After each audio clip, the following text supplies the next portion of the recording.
Good morning, everybody. Gregg Ritz here with Hunt Masters. We have Scott Newby from Yamaha.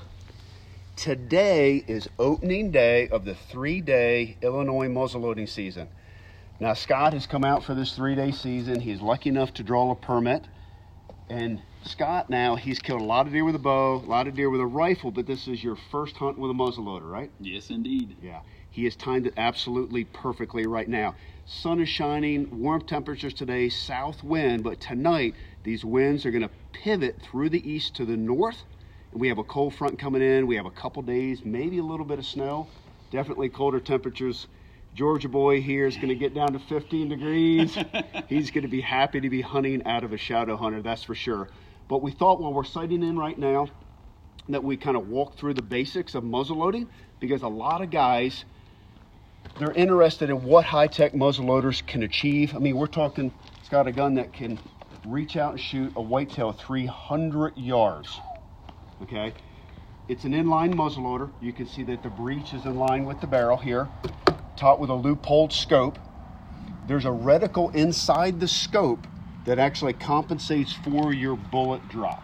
So if you look on the top of the scope there's 3 dots. Mm-hmm. We're gonna be shooting 150 grains of powder. We're equivalent to that. There's a circle in there. The bottom of the circle is 150. There's a dot for 200, 250, and the post is 300. Now where you're set up, I think it's gonna be 100, 130 yard shot max, so you don't have to worry about that. But this is what these guns are capable of. This happens to be one of my favorite muzzleloaders of all time. This is the Triumph Bone Collector. So I like to say this was designed by Gregg Ritz, manufactured by Thompson Center, and Michael Waddell approved. This gun really is probably the best muzzleloader in the marketplace. Sims recoil pad. These rubber inserts here, they're called Flex Tech stock. They actually have energy burners in there. So think of recoil absorption on a bow. So they have little fingers inside of here that absorb the recoil, because this gun kicks. Okay, we're gonna run 120 grains of black horn powder.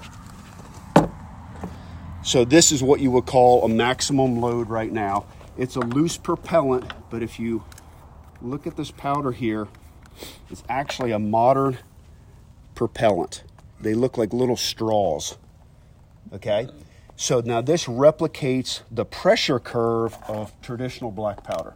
A lot of people use Pyrex, 777. They like the convenience of pellets, but with the Hodgdon 777 pellets, then you have to swab in between every shot, okay, to get the accuracy these guns are capable of, which is an inch at 100 yards. I find with the Blackhorn propellant, it's cleaner, easier to maintenance, and superior in accuracy, but you have to use a powder measure.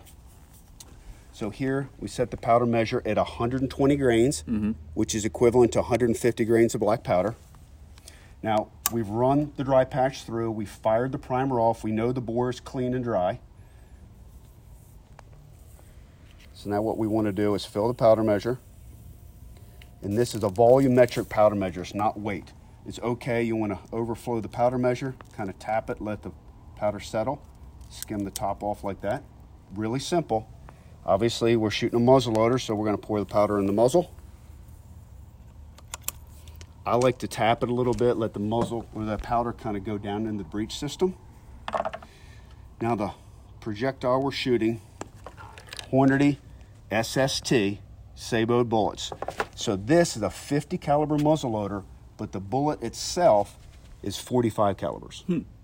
What we do is we then take a sabot, which by the way is French for shoe, and you put the bullet inside the sabot there. Now this projectile is 50 caliber. When this comes out, obviously these tabs, they break off, they act like a parachute, they drop back off the bullet, the projectile goes downrange.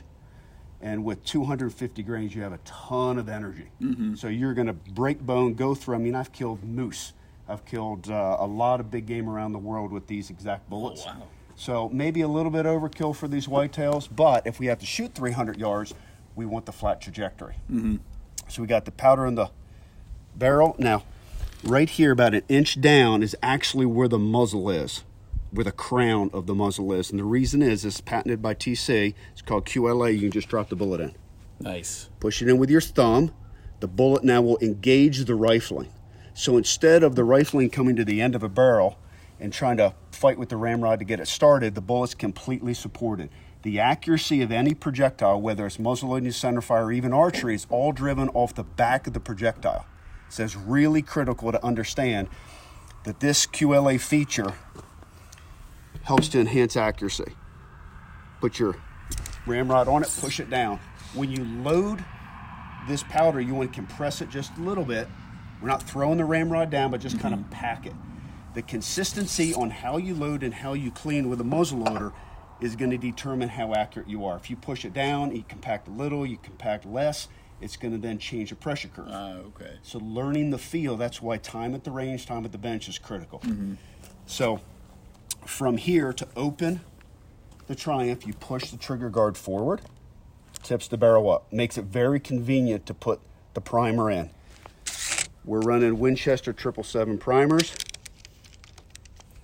So here you'd put the primer in like that, and then you would close it. When you close the Triumph, okay, you actually pull the trigger guard back. Okay. And it locks into place.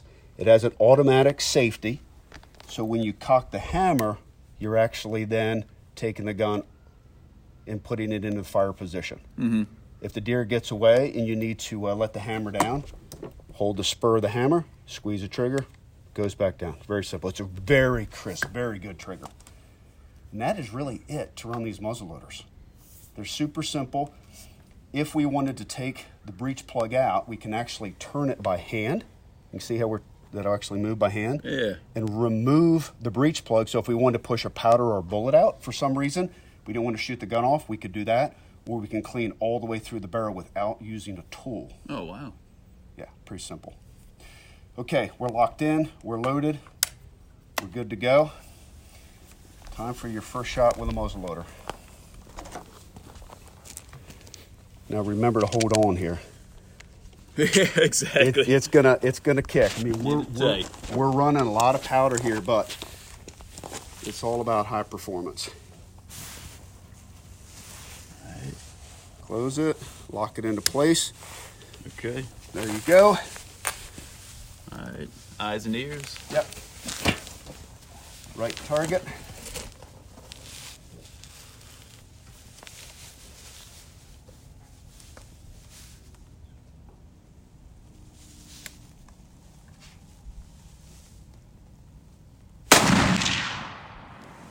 Perfect.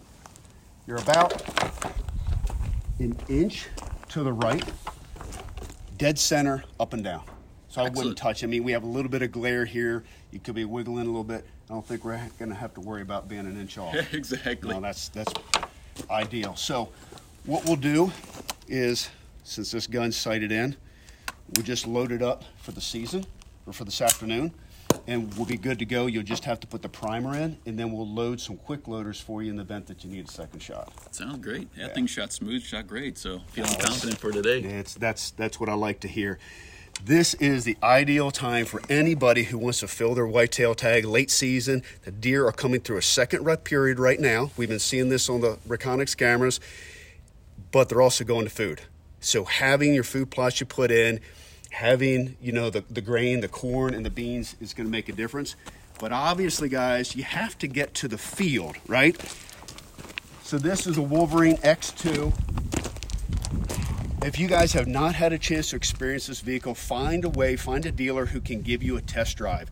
It's nimble, it's quick, right? 847cc engine, right? Twin engine. All the Yamahas I've had for years, they're bulletproof. They run forever. They don't need the maintenance. They don't need the upkeep that a lot of other machines will need. As you guys can see from the dirt and mud, she's not pretty. We use these machines. We abuse them, whether we're shed hunting, whether we're farming, whether we're hauling tree stands. It's a 360 management program we have here, and these machines are absolutely imperative of what we do. But at the end of the day, they're fun and they're safe.